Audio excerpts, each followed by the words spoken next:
days have already been really interesting in terms of discussions and suggestions for further work. So I'm really happy to be here, and I'm sorry I've not been able to be here longer. And what I'm going to talk about is really joint work with some colleagues and students at the Applied Math Lab, Politecnico di Milano, and at the Aerospace Engineering Department. And it's really joint work in the sense that they did most of the work, and I've just been trying to catch up and learn many things I didn't know. So I apologize in advance for any silly things I might say about these things I've just started to learn not too long ago. So we had some financial support from several Italian funding agencies, and we ran parallel simulations on the computers of these two computing centers that used to be two separate entities, but now because of budget cuts have been merged into only one body while we were progressing with our work. So in this talk I will try to review what is known as variational multiscale approach to turbulence modeling. It's an idea that is usually associated to the name of Tom Hughes, although other people have proposed similar things. And then I will go on to show how we have implemented what is called the VMS LES template that was proposed by other people in the specific framework of a high-order DG method for simulation of compressible flows. And the main features of this approach are that the projections on the local polynomial spaces that you use in the numerical approximations are used as a filter, as what in a standard LES context would be a filter, and you use just the high order components of the solution as an indication of what the fine and the unresolved spatial scales are doing. So this was all somehow already outlined at a theoretical level by Van der Bos, Van der Vecht, and Gertz some years ago, and we have just put into practice. The new item is that, contrary to what many people in variational multiscale approach say, we have tried to see whether using more sophisticated subgrid closures than simple Zmagorinsky has a positive impact, and at least in the test that we have run, it seems to be the case. So there are preliminary results based on a validation of this approach against DNS data in an anisotropic turbulent channel flow, and then there are a list of things that we would like to do closer to what is the real topic of this workshop. So the last part of the talk is just hopes, if you wish, and first attempts to get there. So these are the basic references. This is the first paper by Hughes on application to VMS to large area simulation. This is a paper by Collis that has been very useful to us because it somehow gives a description of this approach that is closer to what you do in practice when you're using a numerical model, and this is a theoretical framework on which we have based our attempt. So we will be considering as a model simply the compressible Navier-Stokes equations. I have considered here gravity as an external force, although in the DNS case, I will analyze in greater detail. There is no gravity, but just an artificial forcing that helps sustaining a pressure gradient. But anyway, that's that's the goal. And we all know that we can write these equations in weak form. Actually, for mathematicians, that's the right way to write equations, especially if you have irregular or discontinuous solutions, and if you have continuous regular solutions, the two things are equivalent. So this is a starting point of many things. You can use the weak form for different purposes. One very standard usage of it is to build discretizations by a Galerkin approach. So you just use a finite dimensional space that you think will be sufficiently large to approximate your solutions, and then you do a Galerkin projection, and you have a finite number of degrees of freedom, and you have evolution equations for these degrees of freedom. In the variational multiscale approach, these functional spaces that are considered in the weak formulation of the equations are used to identify resolved and unresolved scales. So the idea is that this function space is split into two parts, and you will consider one part of it that obviously in practice has to be finite dimensional, but at the conceptual level could even be infinite dimensional, as the set of resolved scales, and the orthogonal complement to it will identify the unresolved scales that at some point you will want to model. So that's just the beginning. It's not the end of variational multiscale, simply to tell you that you can use the same framework to do two conceptually different things.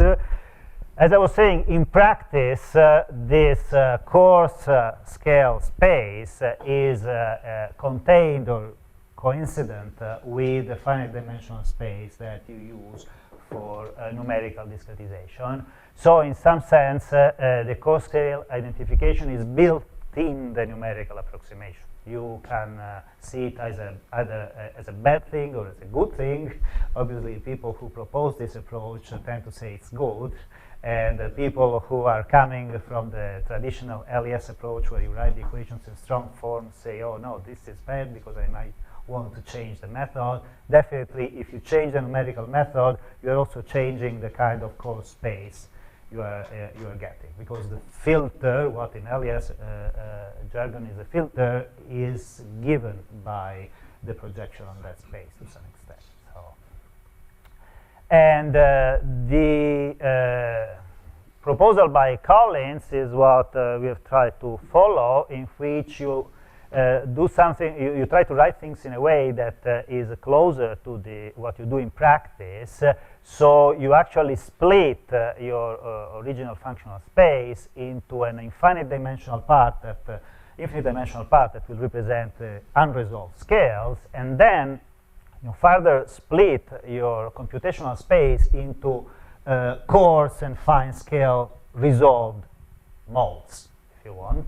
So this part here is the highest frequency wave numbers if you're using a spectral approach, and you can do the same in the framework of a high order finite element model if you're using hierarchical basis. So this is the goal.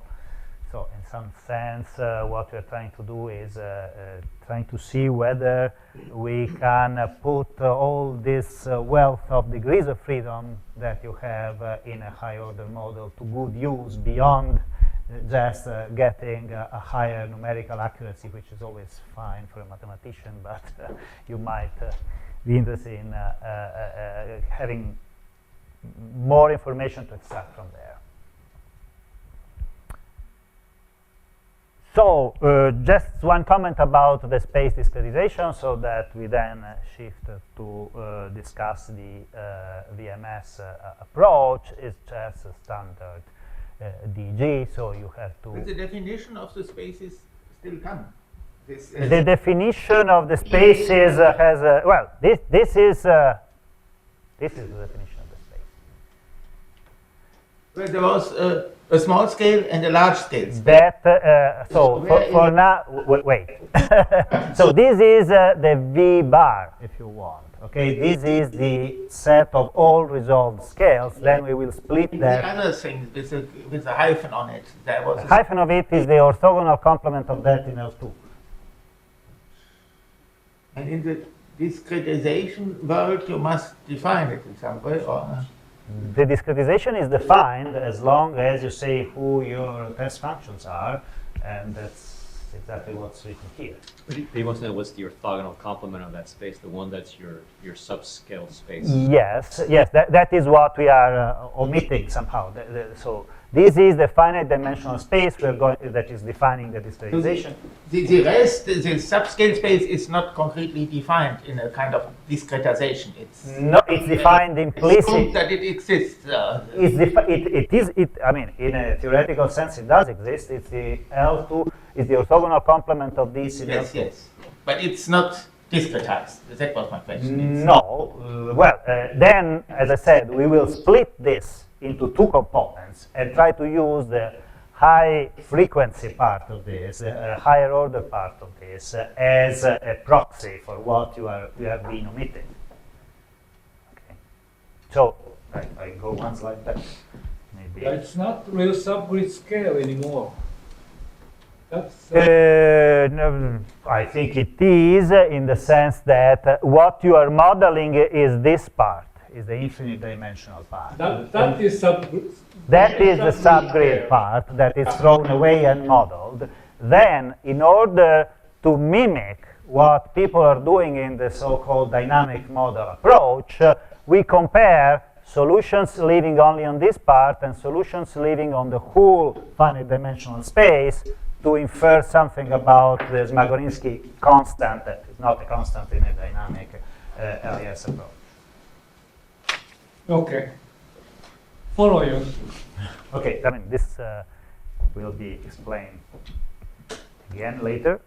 So the spatial discretization part is not, it's quite standard. And you have to choose a mesh, a numerical flux, and certain polynomial orders. Then the key of the variational multiscale approach is the definition of what people call a VMS LES template. That is, according to what Hughes proposed, and then several variations on this theme, you have to split this bilinear form into two contributions. One that you can actually compute with the quantities that are coming out of your numerical model, and the other one that involves the subgrid scale part that you have to model. And the model, the problem is closed once you have proposed or found some suitable model for the subscript component of the problem. And the models that one can try to use are the weak forms in this framework of the usual suspects, that is Smagorinsky or more sophisticated LES like subgrid scale closures. As I was saying, in most of the work that has been done so far, people tend to say that Smagorinsky is okay, because the nice thing about this approach, well, let me skip to this point here, is that contrary to the standard LES approaches, you can you can make the model terms act on the fine scales only. So if you have split your resolved space into coarse and fine part, then you can say, okay, there will be no projection of the model terms on the coarse space. Okay, so I will use the subgrid scale closure only on the finer parts of the solution. And this is what actually Hughes and other people have seen as one great advantage of their approach. So they say, since we are just really making these models act only on fine scales, we can make do with simpler models. We have seen different things, and we are still trying to interpret our results. I will tell you about that. The other characteristics of VMS is that you can formally expand this term, your bilinear form, in some kind of Gateau series in order to represent the contribution of the unresolved scales. In the incompressible case, since this is essentially a quadratic term, you get away with two terms of the expression. That is not a model. That is simply a more rigorous approach to identify all the single parts of the subgrid stresses, let's say, all the single terms that you usually write in terms of subgrid stresses that you then have to model. Okay, so doing this is not really giving you a model, but it gives you a better and cleaner bookkeeping of all the terms that then you will have either to discard, and we have also been discarding some of them, or modeling in some way. And as I was saying, the numerical discretization is built in somehow the definition of the finite dimensional resolved space, which you may see as good or bad. What is this? What is the parameter in the Gateau series? No, this you can think of a linearization of this bilinear form around this state with this perturbation. So there is not a parameter. You are computing also because you are rewriting a polynomial. It's a functional derivative. So yes. The thing that's assumed to be small to make the series converge would be q. Yes, this is the small guy ideally. Yeah. Okay. Okay. Thank you.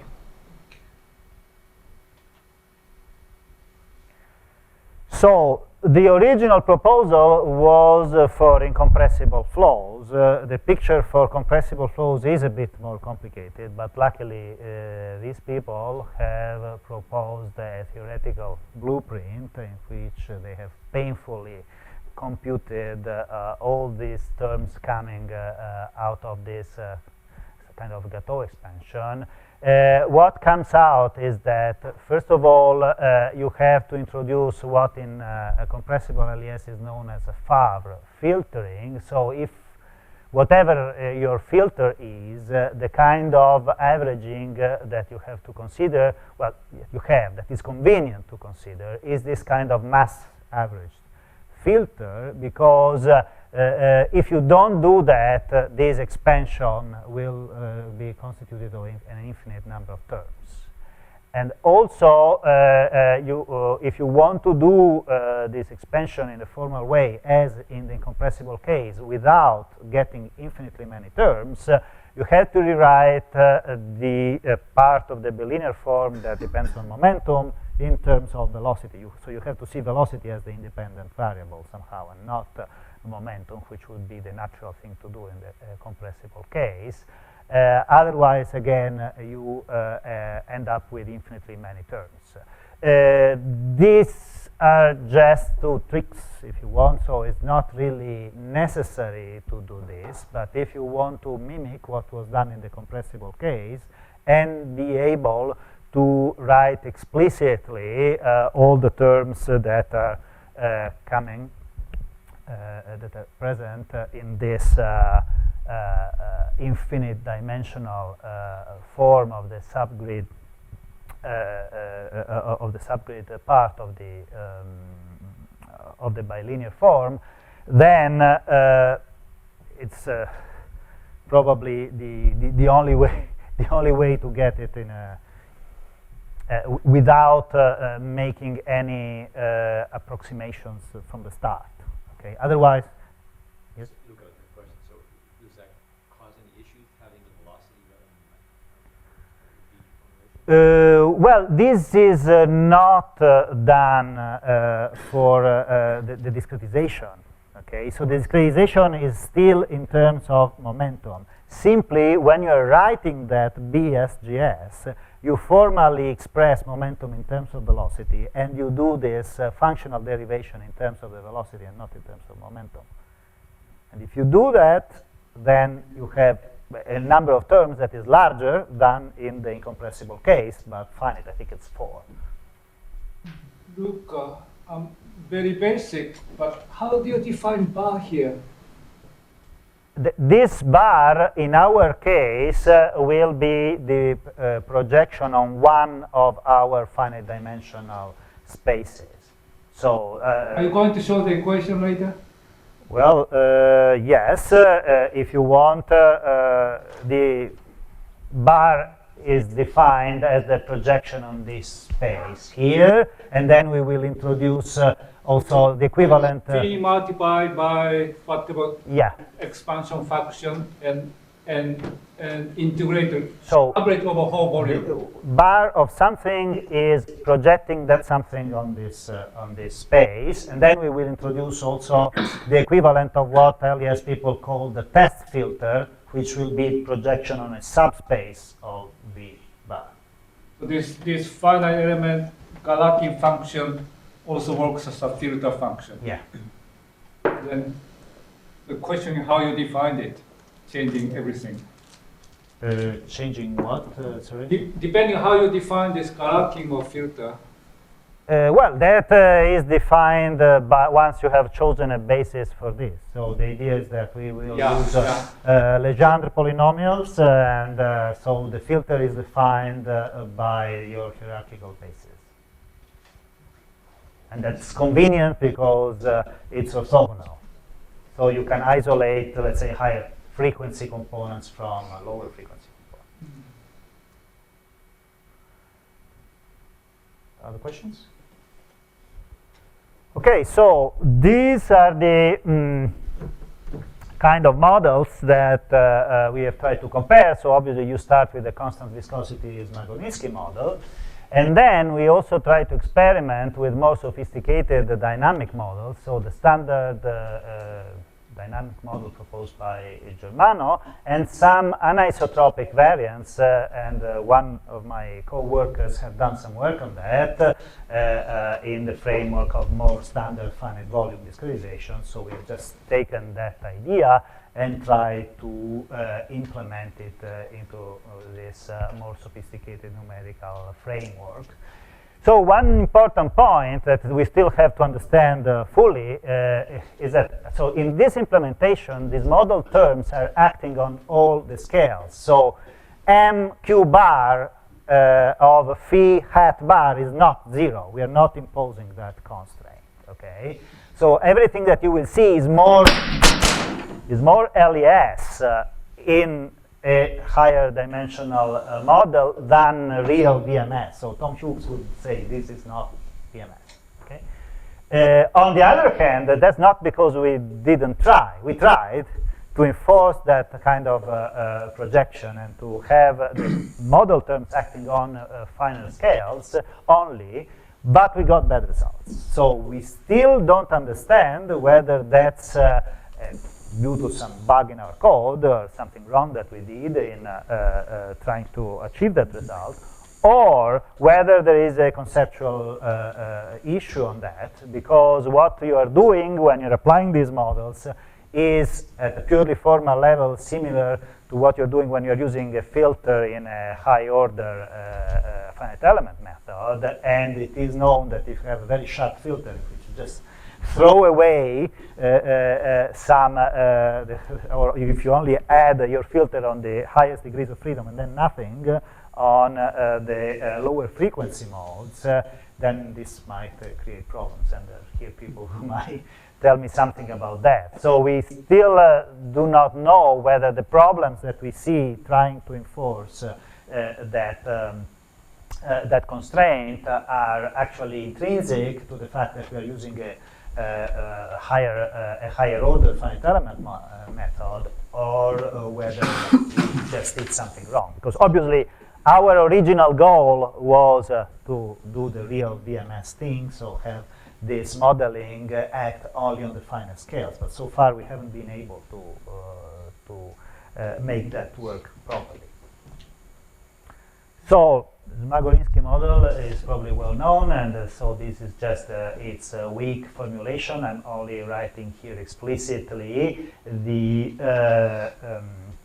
diffusive flux for the momentum equations. Then you have similar fluxes for the energy equations. The nice thing about using this Favre filter approach is that you do not have any subgrid scale terms for the continuity equation. Okay, which definitely is convenient when you do all that theoretical derivation. Then some people may criticize it at the theoretical level. I'm happy to hear comments on this. But what do you use for your characteristic length scale? This characteristic length scale is derived from the size of the element. So we do some I think it's a ratio between volume and surface of the element or something like that. Talking more about it, we struggle with this question all the time. Okay. Okay. No, I mean this was the part that Marco did, and so it is appropriately rescaled with the special functions to take into account it in a smooth way. So it's yeah, it's delicate, but at the conceptual level, it's just some indicator of the size of the element. And another important point, well, I will say it later on, but again, all these Smagorinsky constants or non-constants in the case of the dynamic models are then averaged over the element. Okay, so in this case, this is just a value that you impose. I think the magic number is 0.27, and then it's God-given or Lilly-given or Germano-given, whatever. However, in the dynamic models, you are getting functions, actually, so you are letting this thing vary in space and time. However, we have seen that if we try to use the pointwise values that we get at the integration nodes, it's hell. So for the time being, it's just a purely practical and empirical finding, but you'd better average that over the element. Okay, then obviously we want to understand it a bit more. So here is the explanation of how we try to reproduce the dynamic model approach in the framework of these high-order methods. So we consider a subspace of the global finite element space, and so we split, so this should be Q with 2 primes. This is a mistake, sorry.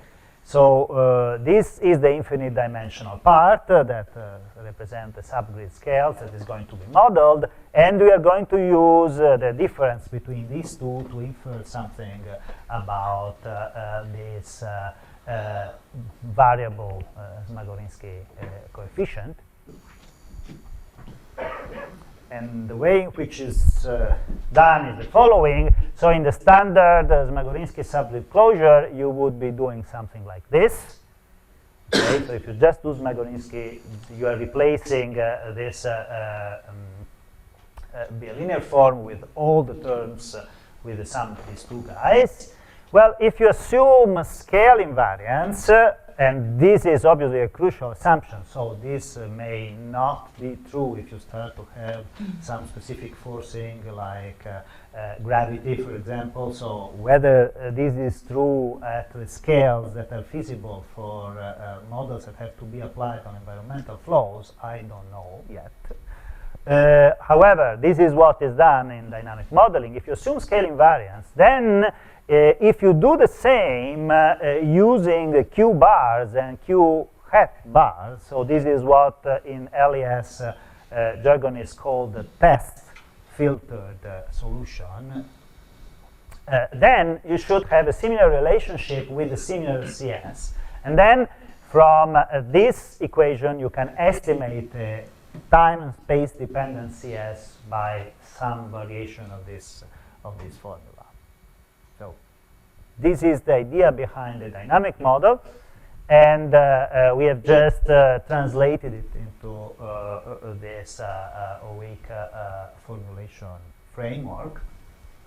And also here there's a lot of missing details, and there's a very long list of missing details that would require a long time to explain. So this term is the sum of a lot of terms, both because you are doing this kind of Gateau expansion, and then because this is a vector variable that has inside momentum and has inside energy, and then when you compute the scalar products, it turns into the sum of a lot of terms, and so many of these terms are modeled separately with a separate Smagorinsky constant or coefficient, if you want. And there is a proposal by Lilly to compute the CS by kind of least squares fit instead of really using that equality that I wrote before.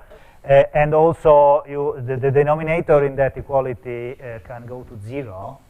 So you have to enforce some a priori upper bound on that constant, otherwise it blows up. This is standard. And again, CS is averaged over each element. That's very important. One thing that we have ignored so far, as everybody else, is the so-called commutation problem. So if you are using the same approach in the context of, say, Fourier spectral discretization, then you are using a basis that is a basis of eigenfunctions of differential operators. So you can assume that your projection filter commutes with derivatives. This is not true in our case. The the commutation error has been written on paper, so you can identify what the error is or could be at a theoretical level, but nobody has ever taken that into account. So that is a further problem that still has to be studied. But that's state of the art. So we have just ignored that. And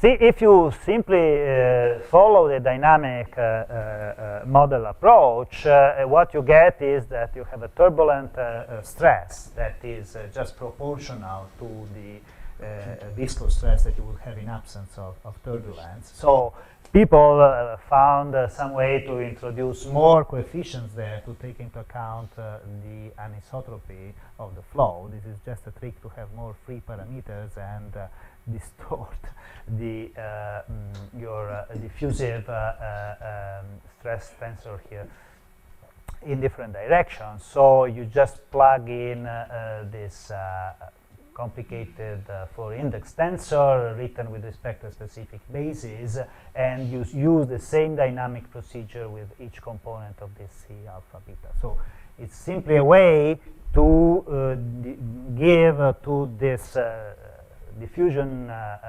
parameterization, if you want, different weight in different directions. Just understand a bit.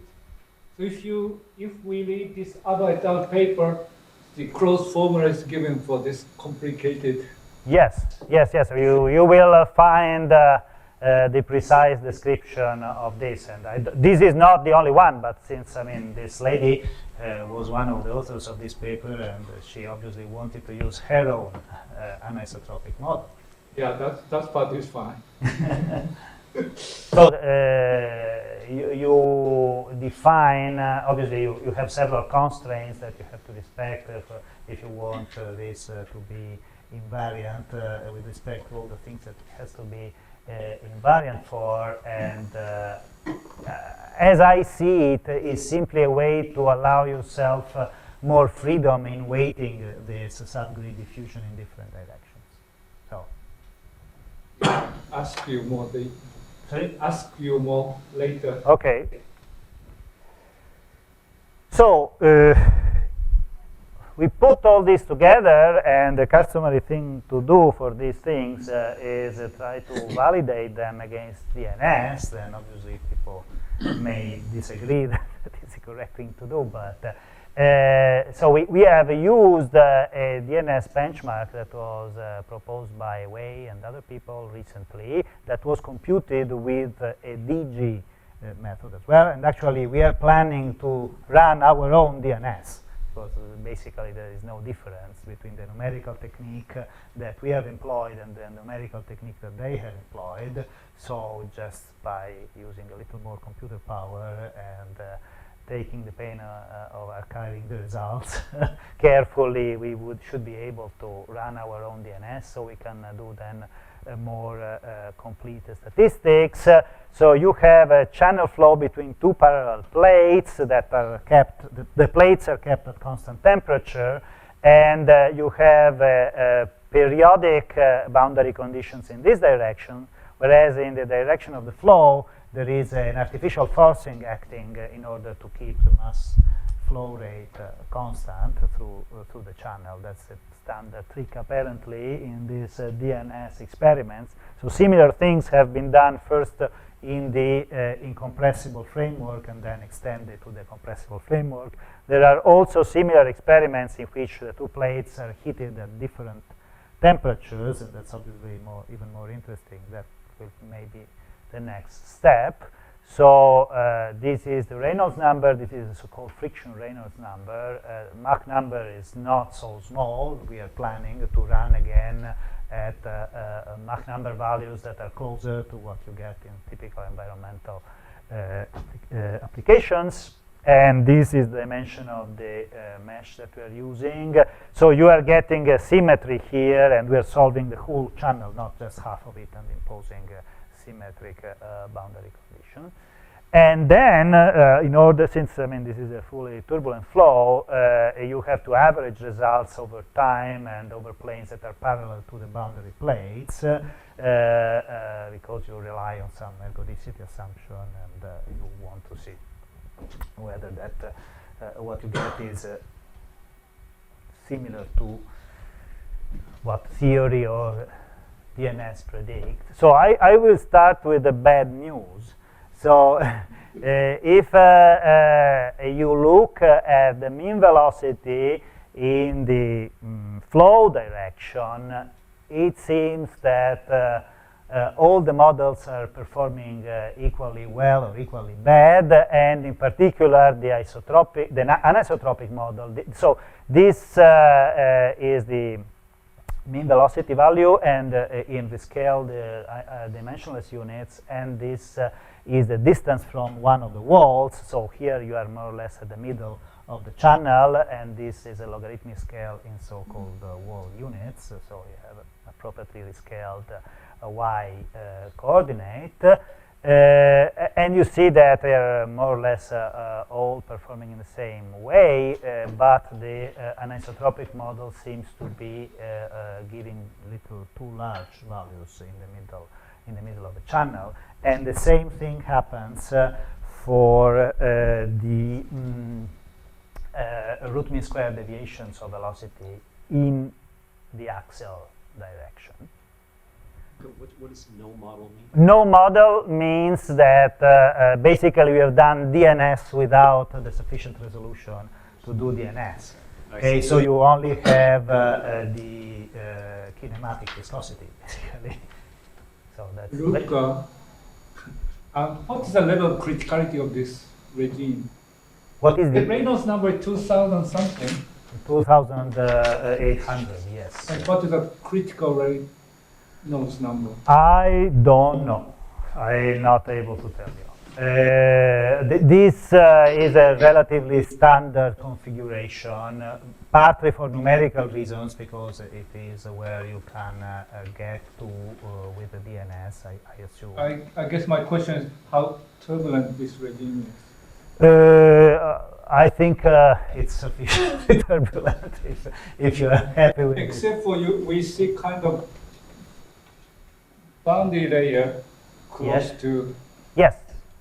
Yes, that's what should be there. That's it. Yeah, well, I'm not expert at this, but it's not. It looks turbulent enough. Yeah. That's kind of indication of how turbulent it is. If you see this. I mean, you see very similar things also in the incompressible case. So if you run this Not question of compressible or. I know what I'm saying. If you look at tests with a higher Reynolds number, at least qualitatively, you see something similar. And which is your boundary condition at the plates? The boundary conditions. The boundary conditions. So the boundary condition, as I said, in one direction is periodic. In the other direction, you have this inflow and outflow. And at the plates, I think is just no slip. So it's because the idea is that you are trying to resolve the boundary layer. So Maybe you have more problem in the boundary conditions than in your LAS direct, because you don't. I mean, we use exactly the same configuration as in this DNS experiment. Okay, so if we have to change it, we have to change it in the DNS experiment, I would say.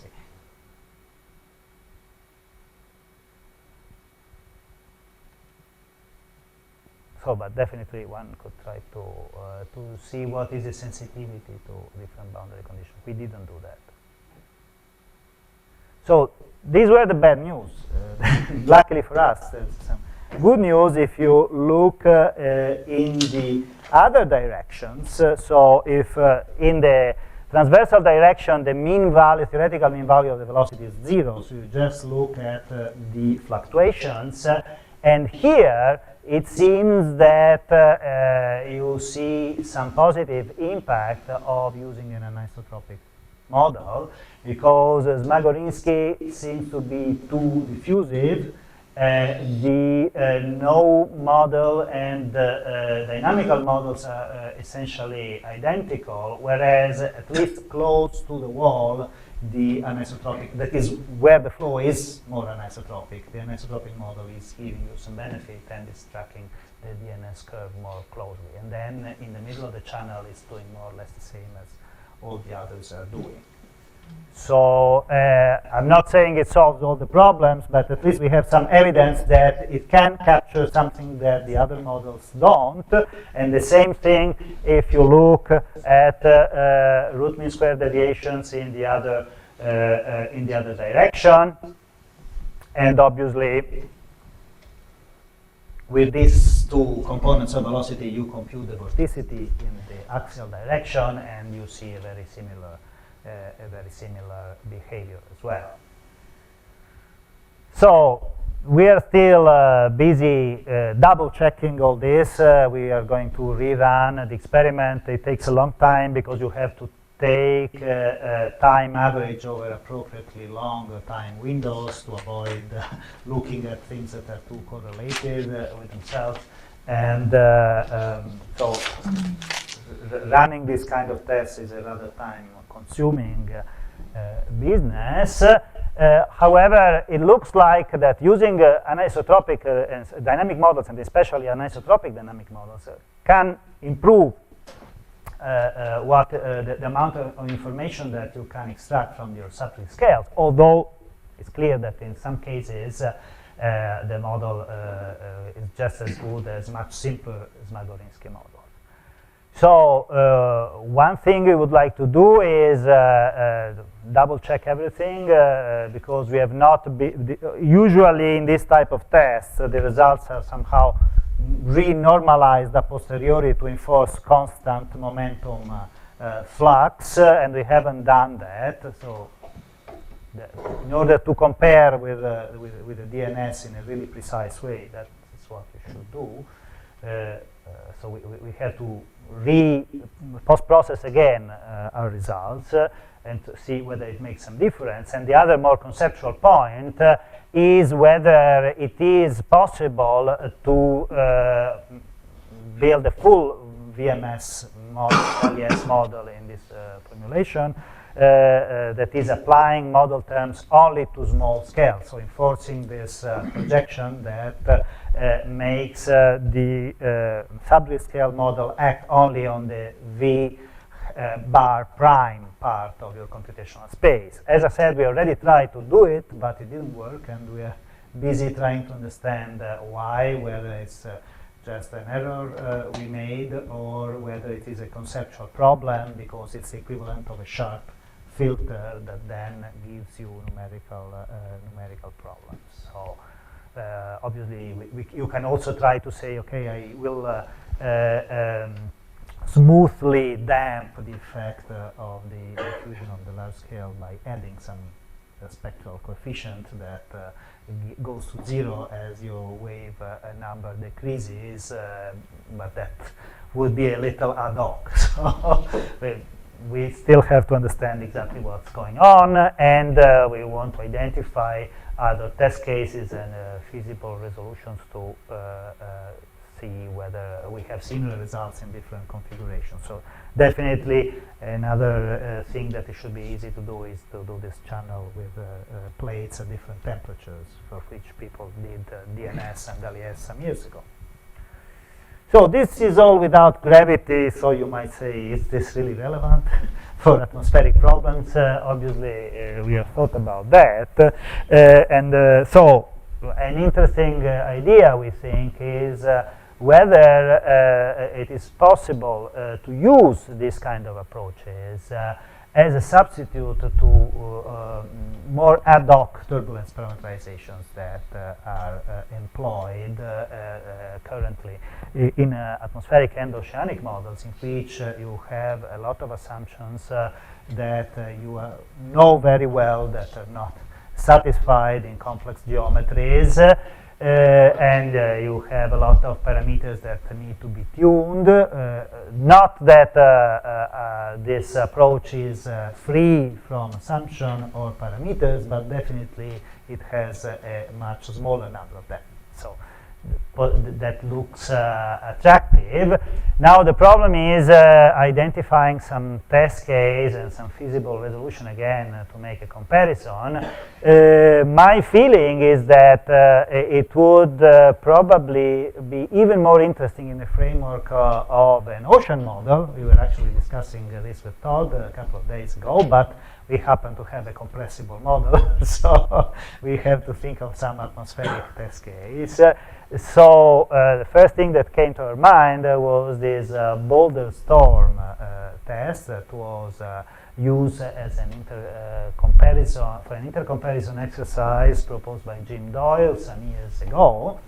So we haven't really run this with LES, but we're trying to warm up in that direction. So you will see now a few plots. You have a test with an idealized 2D mountain, but realistic wind and temperature profiles that were post-processed from the soundings of this famous storm in Boulder. And what we've done so far, we have used a standard Zmagorinsky closure in which you rescale the Zmagorinsky constant by a function of the Richardson number. So this is what was used, for example, by Darwin and Clamp in a number of papers, and I think it's pretty standard.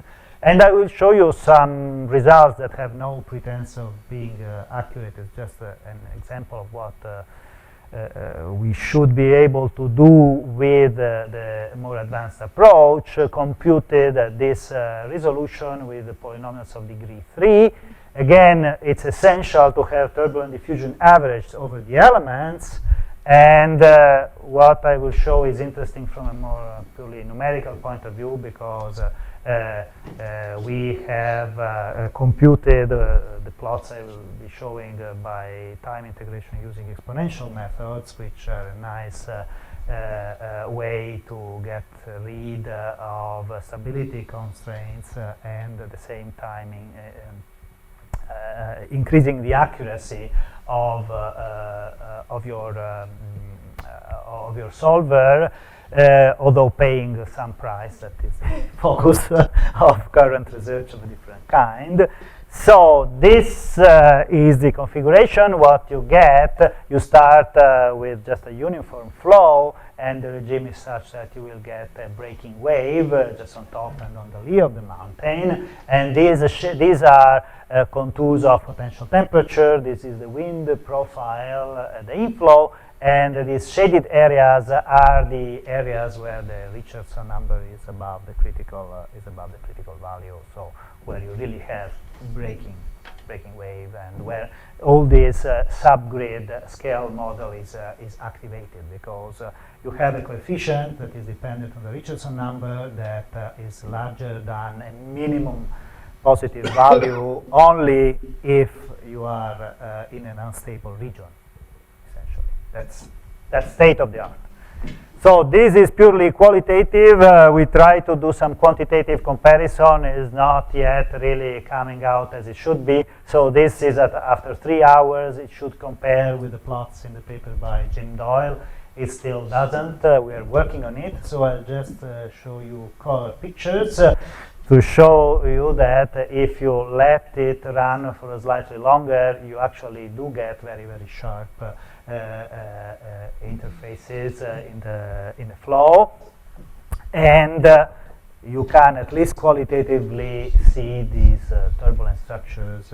So this is the turbulent viscosity, and this is the behavior of the Richardson number. So you can identify the unstable regions. This, as I said, is just curve plots to show you where we are trying to get. So the idea is, after further validation of the VMS approach, try to see how it works on a case in which you are on a more, say, geophysical scale, although this is very, very small scale. There have been proposals by Todd in the framework of an idealized ocean model, so we will look into that as well.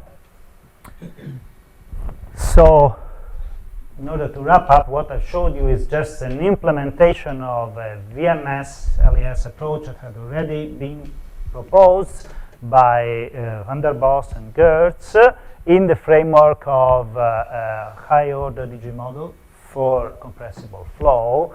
So we have shown, I think, that you can use projections on local polynomial spaces as a substitute for the LES filters effectively, and you can use the higher order components of the solution as a proxy for the really subgrid scales.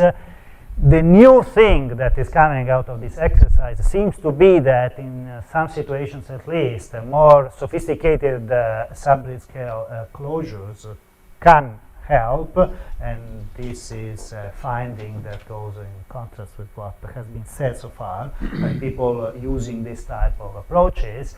And our interest would be towards the application of all this to environmental problems, but here I only have questions, obviously, that I will be happy to discuss with you today and in the next few days. Thank you. Thank you very much. Other questions? I must admit I have understood just half of the lecture, and so maybe I can do a little bit to help me understand. Well, I have understood 75%. So, what I understood, I hope your questions refer to that 25%.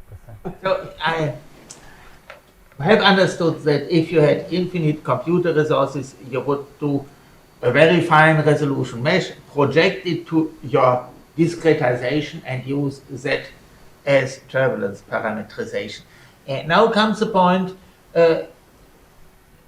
in addition or above Smagorinsky's more phenomenological parametrization, you do this kind of modeling. And I miss that point, how these models are characterized, these models of more refined turbulence. I mean, what can you say a few words of what this kind of modeling consists of? This modeling consists of, I mean, the basic idea of the dynamic model is try to avoid using a constant value of the Smagorinsky constant.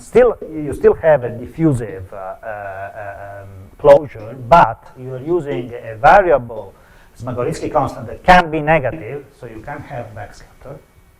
So how does it compare to Miller-Yamada's? It's a totally different kind of approach. So Miller-Yamada, you are introducing extra equations for quantity. So you are not doing this. Well, I thought this Miller-Yamada essentially reduces to Smagorinsky in first order closure. We're not talking about details. In that type of approach, so K, epsilon, omega K, or whatever, you're introducing supplementary equations in which you try to model some turbulent quantity and its evolution. Okay? Here, you are not introducing any supplementary equation, and it's not my idea, it's the idea of Massimo Germano, which has been somehow validated, at least at the laboratory scale, by many people. You just say, okay, let's assume that this Smagorinsky constant is variable, and let's leave it to take negative values if it so happens, and we try to estimate it by a scale invariance assumption in which you assume that you have the same relationship between unresolved and resolved scales that you have between coarse and fine resolved scales. This is the best of my understanding of this issue.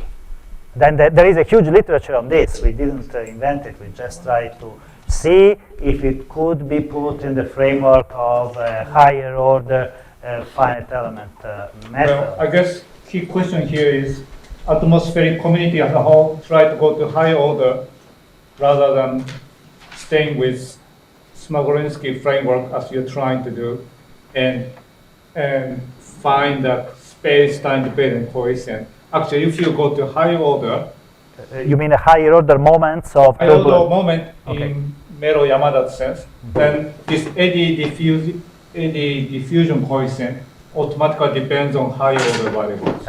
So space-time dependence automatically embedded into this Smagorinsky framework, if you like. So I guess we better understand a bit why you don't take this standard approach and something non-orthodox. So to Well, I mean, maybe it's non-orthodox for atmospheric modeling, but it's kind of mainstream for people doing turbulence modeling by now. So it has been used for above 20 years. There is no absolute proof that is better than K epsilon, but definitely you have a less constant to tune. That's which may be bad. I think there was some other question. yeah, I shut up here. Yes, Yeah, I want to add, in your numerical scheme you have also numerical diffusion because you have this DG and something like yes. what you have seen, you have this model without nothing, which is something in between. Definitely. The question is how of this numerical diffusion and your model diffusion are. So there is some work by Gertz on that. We didn't really analyze that in great detail. You have some impact of the upwinding in the fluxes, but we haven't analyzed that in detail. I would say that it should be some orders of magnitude smaller than the turbulent diffusions that you're getting here, but we have to check it. Did I understand that the model is fully explicit? Yes. Have you got any plans to make it Well, in the vertical direction? the plans, well, in part, we have shown together with other people how you can build an implicit discretization for DG methods that works and is efficient. Another alternative we are trying to consider is these exponential methods, which have same kind of efficiency, or at least are able to use the same kind of long time steps of an implicit method without really having to resolve a linear system, although you have to do a lot of numerical work that is essentially analogous to solving a linear system, and Oswald has used similar stuff. I had a question to this exponential integrators. You do is use it for the full model equation, or only for maybe for the acoustic? No, we use it for the full. It's very naive. It's exponential Rosenbrock as proposed by Hochbruch and Lubich, 98, and so the linearization at each time step, numerical computation of the Jacobian matrix, and so it's And some Krylov. and the Krylov expansion. Yeah. It's kind of surprise to see when you run the border storm case, you use the delta Z 200 meter, the vertical grid spacing, and in a PBR, it's typically we use like a 20 meter. And perhaps that your turbulence is all at the upper level. Is Uh, that your future plan use a coarse resolution? Well, the solution is actually finer because it is 200 meters with degree 3 elements. So you have some more degrees of freedom inside the element, but that is just for demonstrative purposes. And also we wanted to use a resolution that was on average comparable to what the models in the 12 years old paper of Doyle were using. So definitely we can use, the model is parallel, we can run it in 3D. This was just an exercise to start seeing that we were in the ballpark. Okay, Sarah Jane will make an announcement, but first let's thank Luca again. Thank you.